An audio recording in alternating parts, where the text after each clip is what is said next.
Hello to all my dear student. This is Barnali Academy. মই তোমালোকৰ বৰ্ণালী ma'am.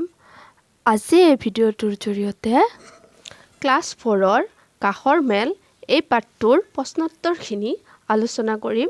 আহা এতিয়া আমি ভিডিঅ'টো আৰম্ভ কৰোঁ।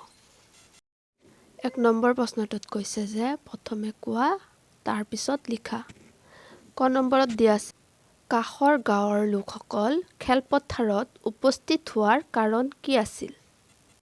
উত্তৰত হ'ব কাষৰ গাঁৱৰ লোকসকল খেলপথাৰত উপস্থিত হোৱাৰ কাৰণ হ'ল এখন বিশেষ মেলৰ আয়োজন কৰা হৈছিল।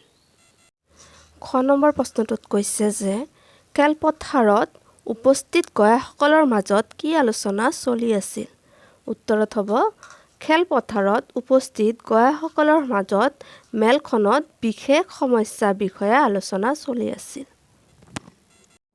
গ নম্বৰ প্ৰশ্নটোত কৈছে যে কোনে মেলৰ কাম আৰম্ভ কৰিলে? উত্তৰত হ'ব শ্ৰীযুত ঘটিৰাম কাহে মেলৰ কাম আৰম্ভ কৰিলে। খ নম্বৰ প্ৰশ্নটোত কৈছে যে মেলৰ সভাপতি কাক পতা হৈছিল? উত্তৰত হ'ব মেলৰ সভাপতি শ্ৰীযুত ভোগৰাজদেৱক পতা হৈছিল। ঙ নম্বৰ প্ৰশ্নটোত কৈছে যে কোনে মেলৰ উদ্দেশ্য ব্যাখ্যা কৰিছিল?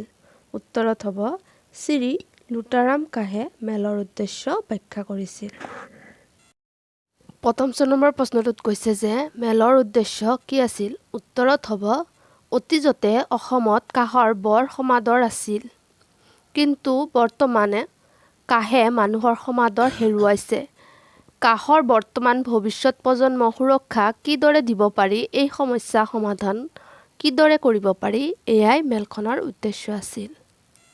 দ্বিতীয় নম্বৰ প্ৰশ্নটোত কৈছে যে কাৰ দ্বাৰা গীত পৰিৱেশন কৰা হৈছিল? উত্তৰত হ'ব বৰবাটি, পিয়লাবাটি, বানবাটি, হাতীখুজীয়া বাটি, জোলবাটি, খুৰীবাটি আৰু মেলাহী বাটিৰ দ্বাৰা গীত পৰিৱেশন কৰা হৈছিল।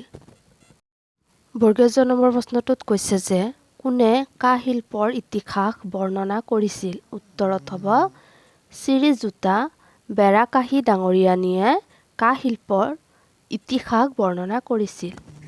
2 নম্বৰ প্ৰশ্নটোত কৈছে যে পাঠটো পঢ়া আৰু মনত পেলাই কাক বোলে লিখা। ক নম্বৰত দিছে যে কোহ-মৰা কাঁহৰ সঁজুলি। উত্তৰত হ'ব তিতাবৰৰ কোহ-মৰা কাঁহৰ সঁজুলি অসমীয়া মানুহে বৰ ভাল পাইছিল। কোহ-মৰা সঁজুলিৰ গাটোত ওখ ওখকৈ ঢৌকটা থাকে বাবে এইবোৰ কোহ-মৰা, কাঠলকুহীয়া, ঢৌকটা, ঔ-বখলীয়া আদি নামেৰেও জনা যায়। খ নম্বৰত দিছে ঢলা কাঁহৰ সঁজুলি। তিতাবৰ আৰু কৰঙা এই দুয়োখন ঠায়েই ঢলা কাঁহৰ সঁজুলিৰ কাৰণে বিখ্যাত। গ নম্বৰত দিছে ঢলুৱা কঁহাৰ।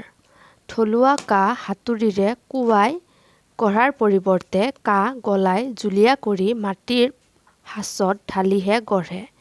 এনেধৰণে গঢ়া সঁজুলিত কতো জোৰ নাথাকে। এনেদৰে সঁজুলি গঢ়া শিল্পক ঢলুৱা কঁহাৰ বোলে।